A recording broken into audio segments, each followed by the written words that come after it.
We do have podcast sympathy pain. Yeah, my like lower leg has definitely been acting up for the Me past too. couple of months. Yeah, and I Me was like, too. I wonder, I wonder why my, I wonder why my lower leg hurts. It's because my Yeah. dog's down. That's why. Yep. Because I'm feeling for my dog. Man, that's Who's pod. That's whose some pain is pod, worse? bro life. Who's to say? Equal. We're just we share this experience, you know. If your neck hurting right now, I'm about to go get a massage too. Let me help you Yeah. out.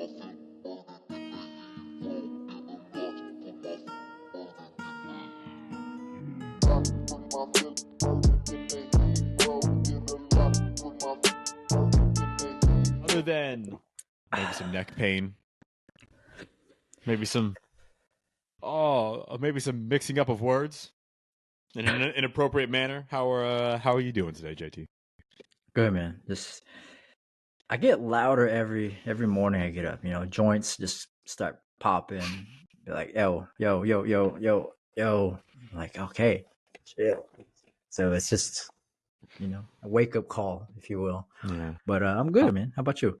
I've always been a joint popper. Always. Literally always, yeah. That's probably somewhat in line with our topic today. But yeah, I've always been, my ankles are so, you That heard is them. in line. They're so loud. Like they always just kind of pop and crack. And they always have. Like literally since I was a child, I remember teachers used to be like, that's weird in elementary school. They would just pop as I walked down the hallway. I've never really had any ankle issues. My ankles are super mobile, arguably too mobile for some of the things that I would like to do. But What you got, yeah, like a Toda, Ant Tib, Dorsey type of energy? damn near. It's Is unbelievably. that a myth of, like, you know how they used to tell you when you were a kid, like, hey, don't crack your knuckles because you're about to get bad joints or something like that? Yeah, I know. I mean, from what I understand, that's a myth for sure. Like it doesn't lead to arthritis. It doesn't lead to any issues with the joint. Why it happens, I'm sure someone out there knows. Maybe it's common knowledge in the field at this point. I just have never cared enough to look into it, quite frankly. Like, why the cracking happens, or Yeah, because yeah, everybody yeah, yeah, talks about the pop itself and yeah. how the noise is occurred, but like, you mean like why it even occurs initially? Yeah, like why? Like what is making that sound? I think I've heard people talk about like oxygen or like air release or some sort of pressure release. I've never thought about it for more than a second. Because once it was like, yeah, it's not bad. I was like, sick. I don't care. It could be anything. It could be magic. I don't care. That actually You is can't care good. about everything. Good segue to the episode, because it's been um, in my head when I had like severe neck pain. Like I went to Kairos and like they give me some explanations like, yo, it's because you crack your neck, and I'm like, it could be, but I don't fully understand what you're saying right now because it doesn't really resonate with me. So still a lot of questions there. So if anybody has any knowledge, research paper, send it to me because Phil doesn't care. I do not send it to me. I do not care. I'm sorry. Send it to me. You can't care about everything. I can only care about so much. This is true. This is one of those things. One of those rare things I'd say in this field. I don't care at all. Okay. it could be anything. Send that to JT, please. I don't want to see that. Let me care for you. Thank you. Let's see, one brain. But damn. On today's show, in a somewhat similar vein, talking about movement compensations, compensatory movement patterns, strategies, solutions. We'll get all up in there. But JT, you were, this is your idea. You were hot and ready to talk about this. So why this? Why now? Mainly because I'm struggling to solve a lot of problems in like people's movement, right? And when I see things happen, I'm like let's say for example a squat. You know, somebody's initially back in the day, I'm like, okay, you know, knees caving in. I'm like, all right, let's put this band around, or let's touch my hand out here and screw the feet into the ground. Let's fix that compensatory pattern for that squat. And when I think about it now, it's I'm trying to understand why those things happen first instead of knowing that it happens. Because if we know why it happens, we have a better understanding of looking at it in a more objective type of observation, if you Mm-hmm. will. There's a term that you mentioned. It was being a critical observer versus a curious observer, which I like a Yeah. lot. We'll talk about in the show, but for me, it's more like, okay, I think I know how to give certain solutions for certain problems, but at the end of the day, I'm like, are they even problems? Like, are these things which I considered bad initially, early on, actually bad? Um, Yeah. so that's where my initial thought was, and um, just curious to hear your thoughts too in Yeah. um, the word itself and like how we view it as a coach. Yeah. No, that's a good point and a good question. And I was trying to find like the origin of this. Like, I'm always super interested in where this stuff comes from. That's been my wave recently.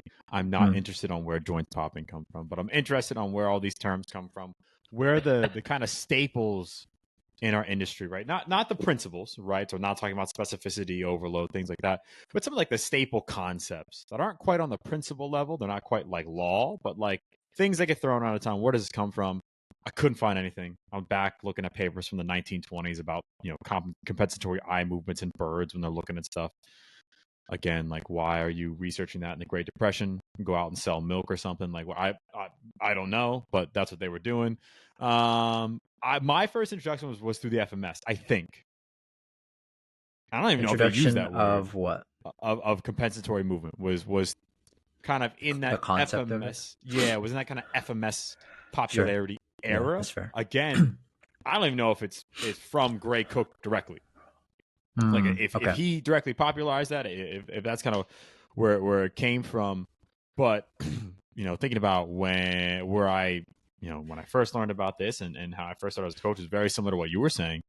That knee valgus example or knees in example might not necessarily be valgus, but like that was the first thing that came to mind for me, right? So when I thought of a compensatory movement strategy, I thought of something that was inherently bad or wrong, or something that at the very least needed to be fixed, right? Needed to be changed for at risk of injury at the worst level or for subpar performance at the highest level, right? So, you know, with that in mind, it was like, all right, I had a bunch of simple solutions to complex problems, right? Knowing that, yeah, movement might look simple, but there's so much underlying complexity as to why someone is moving that way that it can't just be like you said with the knee valgus example. I was always like, all right, knee valgus, that means they have a weak glute med and an unstable hip, so they need to work on lateral hip stability.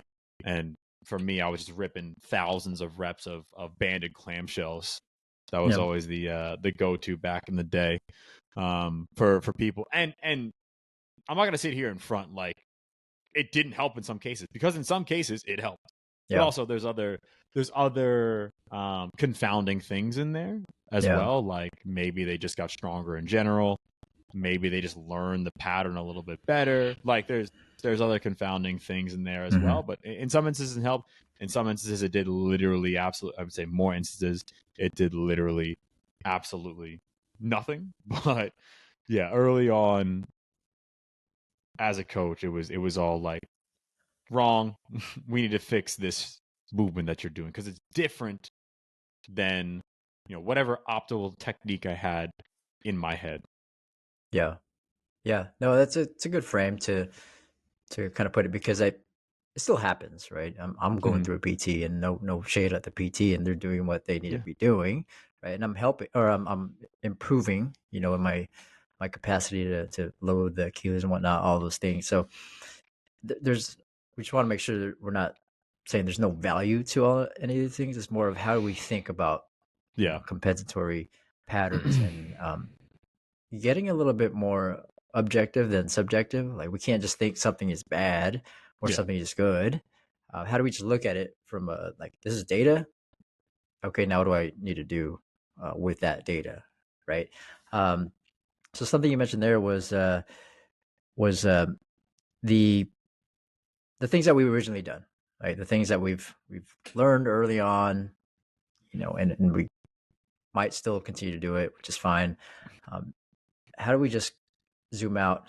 I always like that term. Zoom out to just understand. Okay, why are we actually doing this? Do we actually do we need to continue to do this in order to get the Mm-hmm. outcome that we want? So in this case, a squat. If there's knee valgus initially with our clients, okay, maybe putting a band around their knees might help in that session. 3 months, 4 months, 5 months, 6 months down the line, if we still have to do that in that session, we now have to ask, okay, why? Like, you would think that Mm-hmm. that band has fixed it and now they don't need it. So it's more of those questions like, okay, I've been doing this thing for like X amount of months. Why am I still doing it, bro? Yeah. Yeah. There Yeah. has to be something else. And one more thing there, when you said um a lot of things, but the word simple comes to Yeah. mind. And for some reason, I have a weird feeling about people just saying keeping it simple. Like, Mm. I get it, I understand the intent there, keeping it simple. But then if you introduce a complex exercise or a complex pattern, or somebody has a specific goal or a specific problem, then it can't be as simple. So a simple solution, like you said, cannot be fixed as well to a specific problem. So I think we have to understand like how the levels of complexity of movement Yeah. that exists, and how simple we need to look at that complexity, or how simple the problem actually is before we start diving down. So I Yeah. think there's like a misaligned understanding of movement to solutions, and how do we just make sure we are aligned there. Yeah. Yeah. I like that thought. It's kind of like making me reframe what I said earlier a little bit.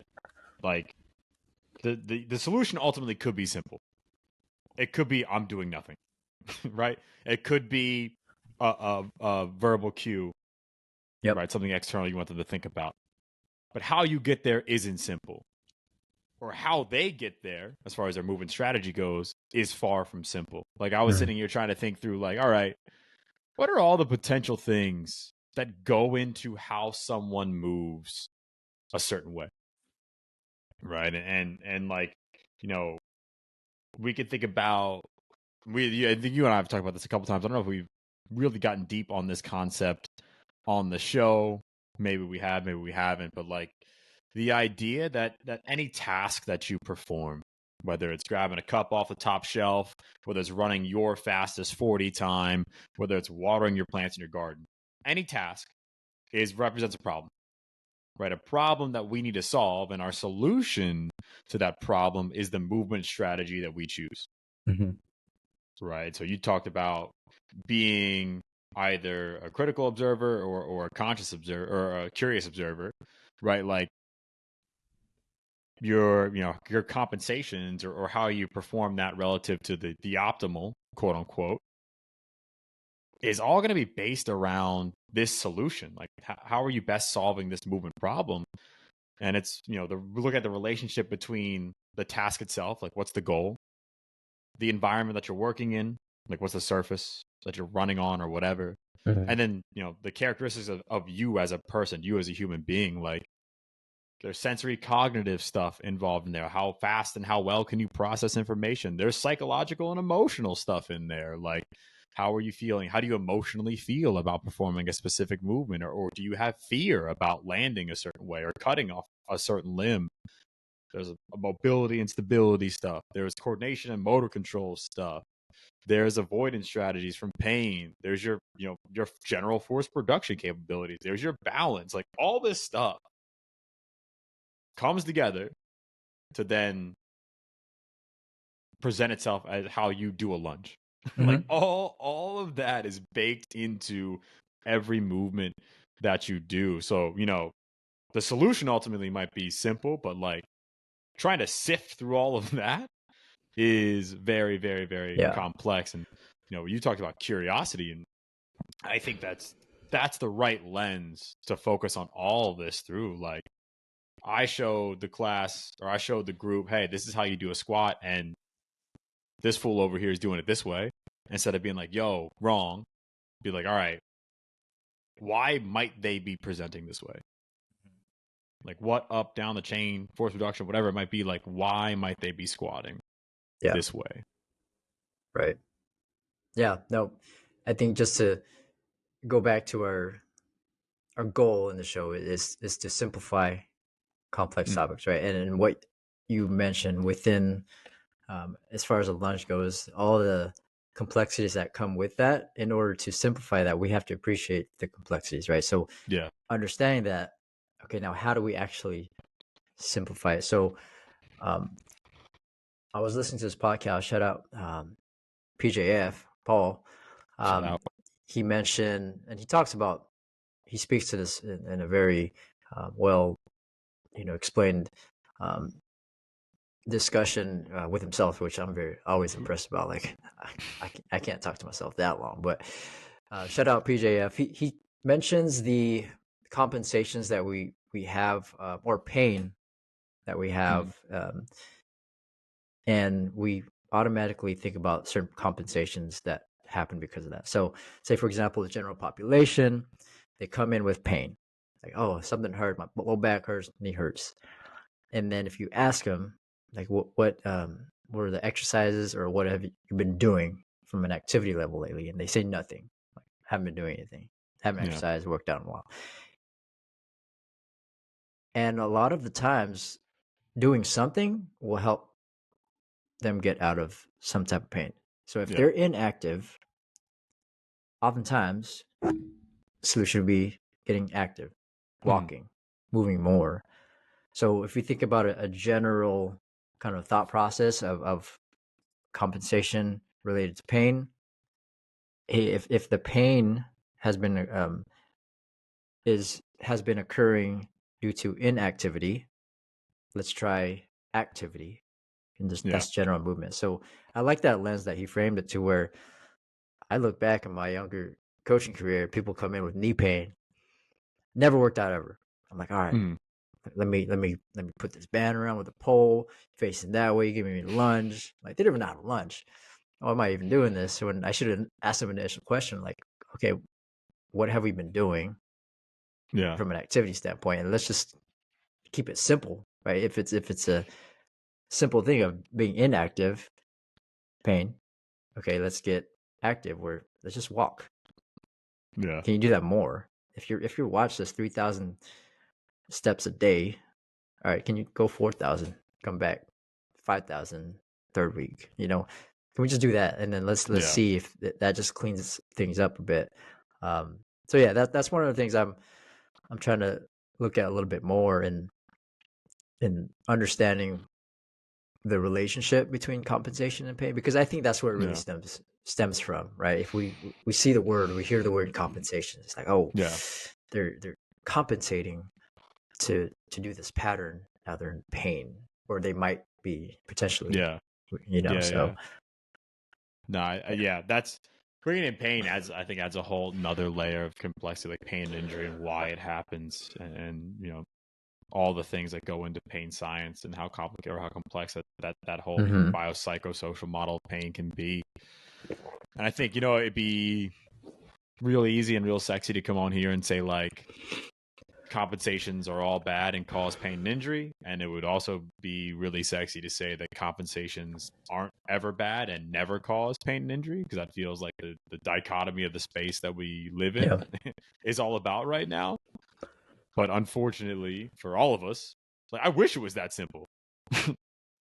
Like, I truly wish it was that easy. Like, all compensations are bad, just fix them. I wish it was that easy and that straightforward, but that's just sadly not the case. So I love the example you gave with people who are inactive. It can be something similar for people who are just getting into training, or if they're, athletes, general population, new to an exercise. They might be compensating because they stink at it. You know what I mean? Like, you need to learn how to perform the movement. You might need to give it time. But for someone who's been training for a long period of time, maybe their movement patterns have changed, or maybe they're experiencing some pain. It's really hard pressed to say, maybe a compensation is causing that, maybe a compensation is not causing that. Like, I think that lens of compensation causes pain, one of the reasons I think it's so popular and prevalent in our space is because it puts the onus back on us. What do you mean? Like, it makes it actionable for us. I see. Directly in that moment. Like, oh, you have knee pain? I can help solve that problem with this thing.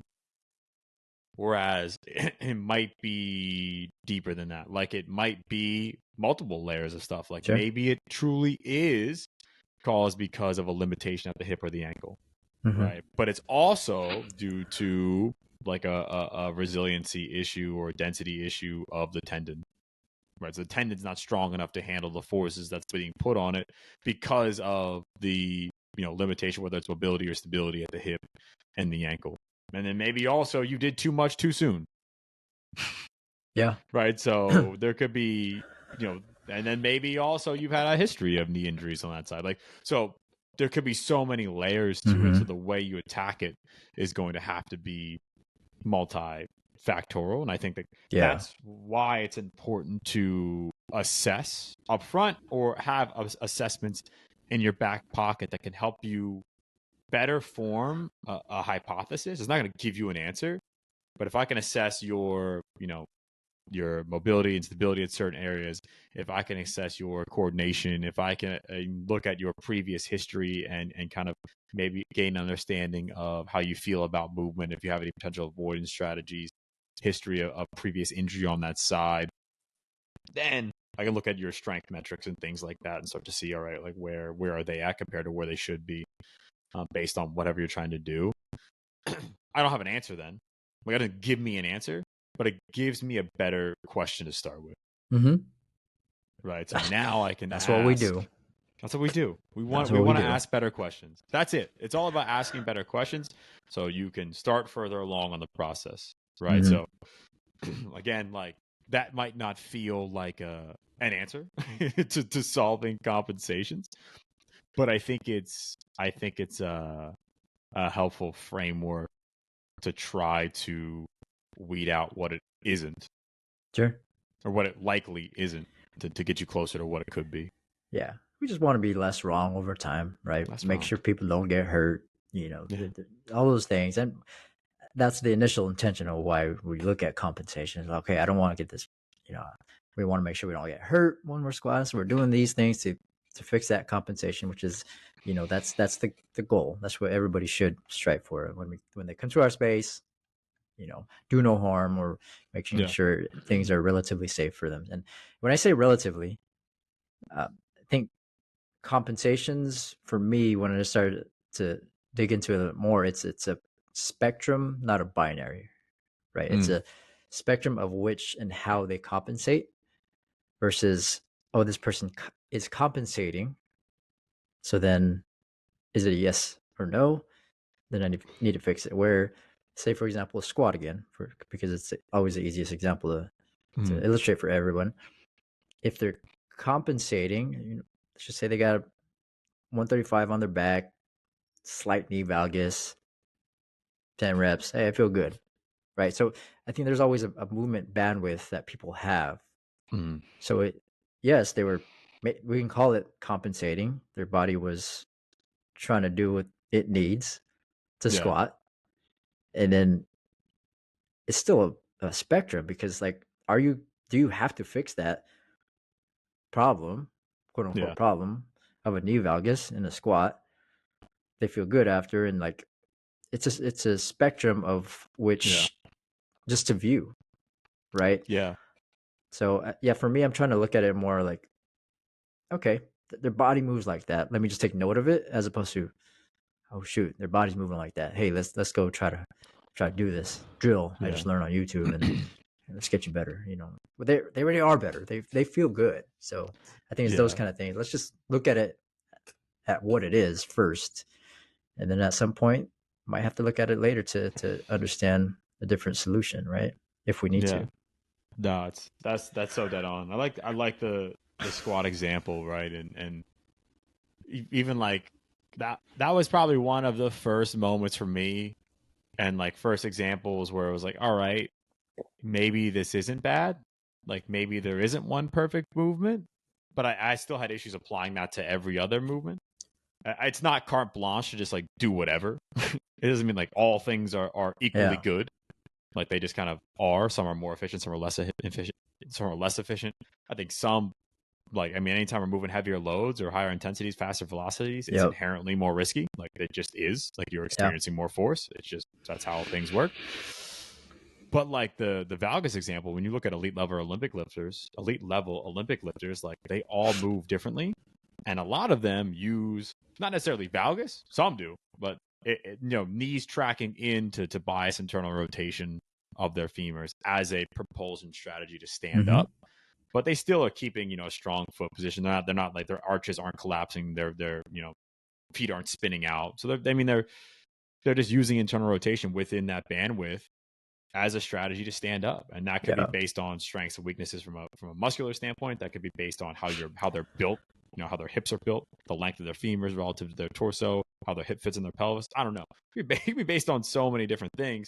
But again, that falls within their bandwidth. All right. Well, okay, cool. The task is stand up this heavy ass bar.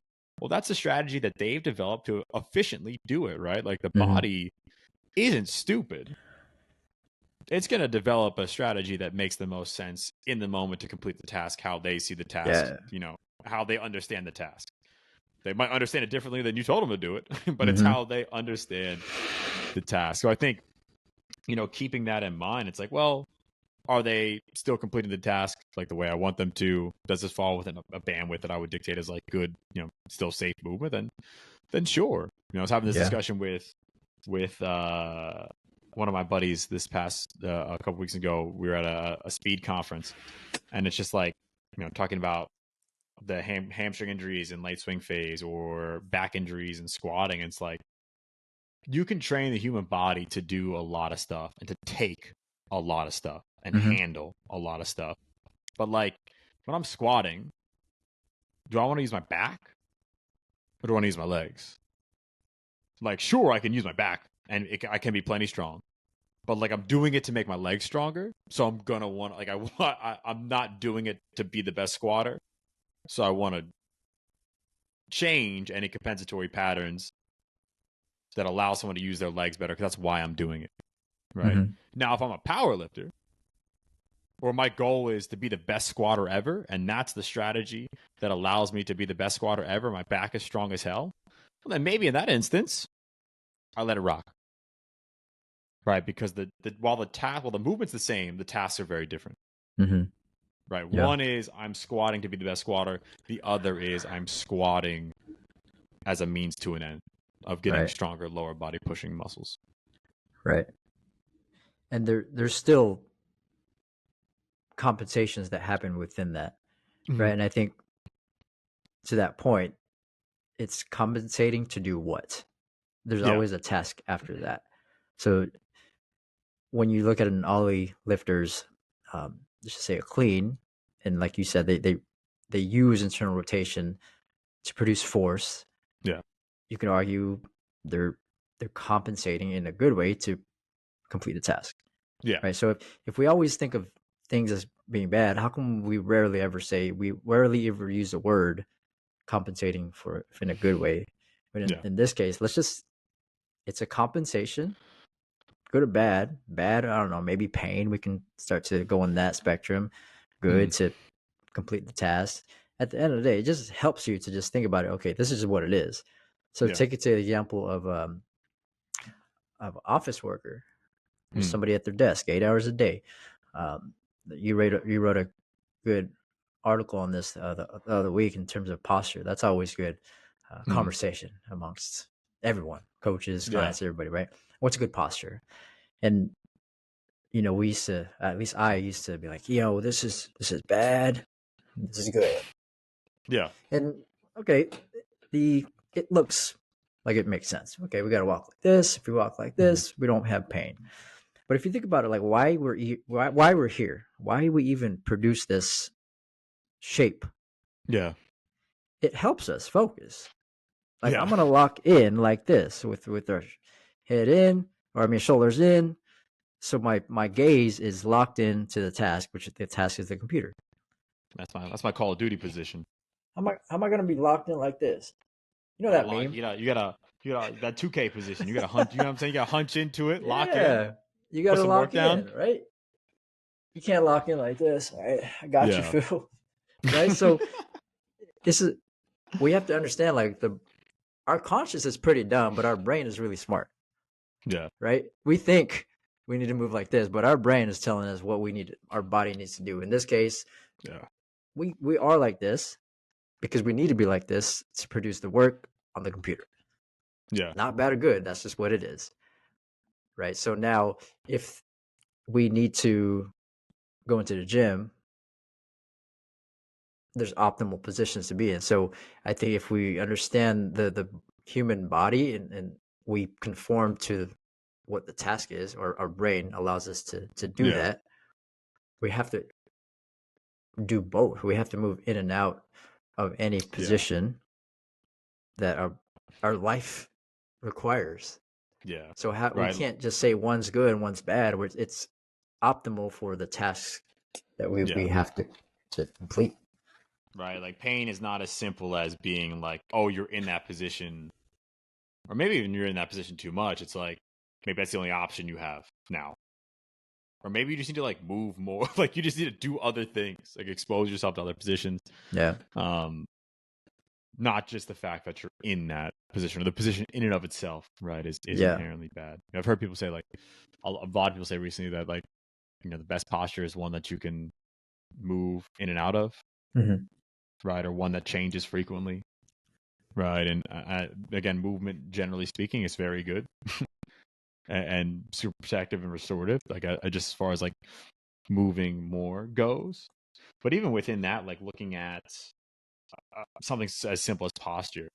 Like there's just so much functional redundancy in the human body, meaning that like across all of our joints and all of our muscles, there's a billion ways, basically infinite different strategies to do anything. Yeah. You know what I mean? And like we tend to though organize to very similar strategies that are efficient, like that kind of locked in posture you're talking about where you're just like hunched over and working. Like how we stand up, like how we walk tends to be pretty similar, right? Sure. Even with all that redundancy. But I think it's important to have abilities outside of that as well, right? And not just be forced into one kind of pigeonholed position, but that now we're just getting on the whole different, I don't even know, on a No, whole different tangent. and that's what it is, right? It's a spectrum.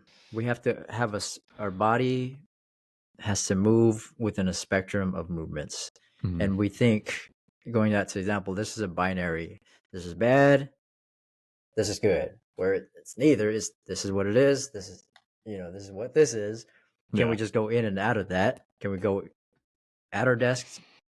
Can we go to work for a long period of time and then go work out? Yeah. Can we just have everything in between that? And the compensations are just compensations. Like we're never not compensating. I think that's the thing that we can all take from this is it's a matter of it's data.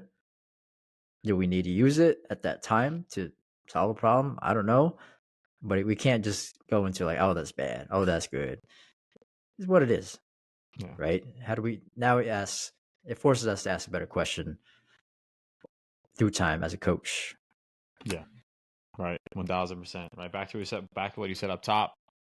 Are we being critical or are we being curious when viewing someone's movement?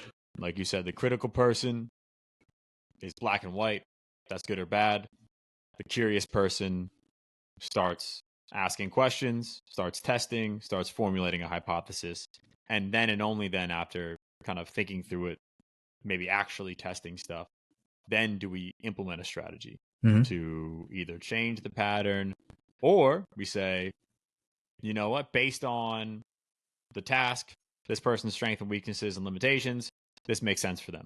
I'm not really worried about it. And for those of us thinking like, okay, what do I do now? The movements, compensations, not good or bad.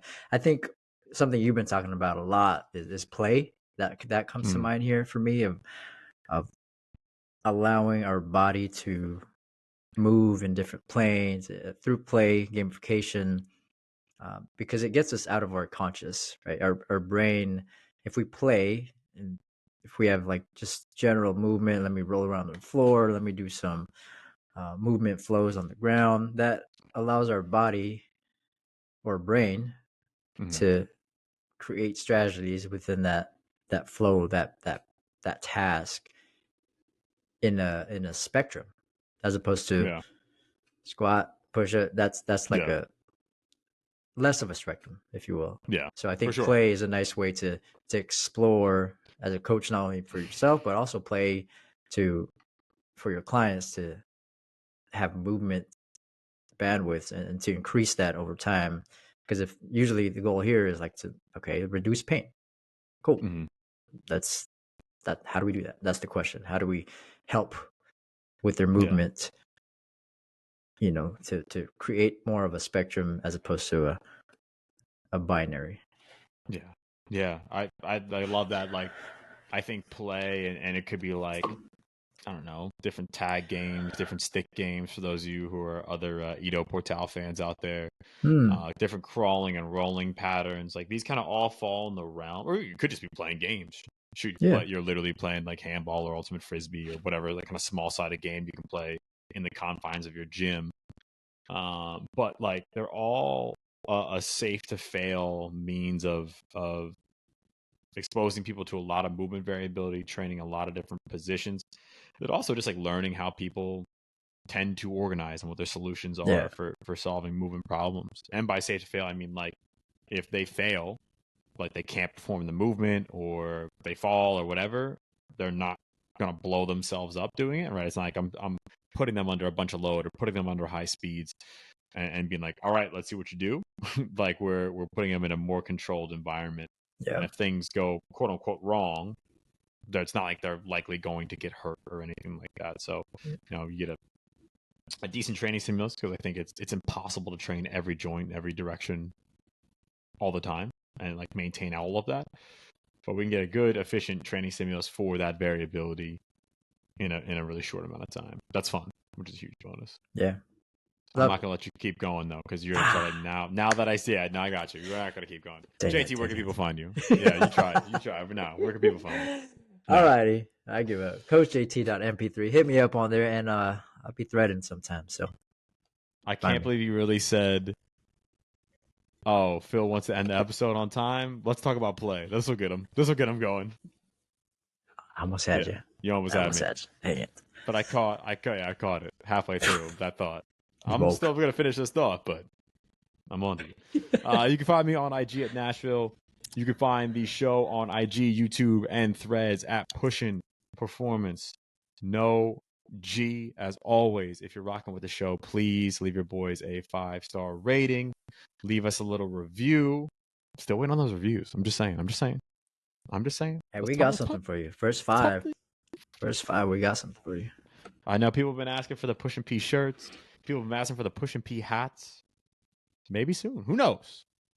Maybe if you put a review, you might get one. I don't know. You might just get a hat in the mail. Who knows? But as always, send this to a friend, a colleague, someone you think could level up. And we'll catch you all next week.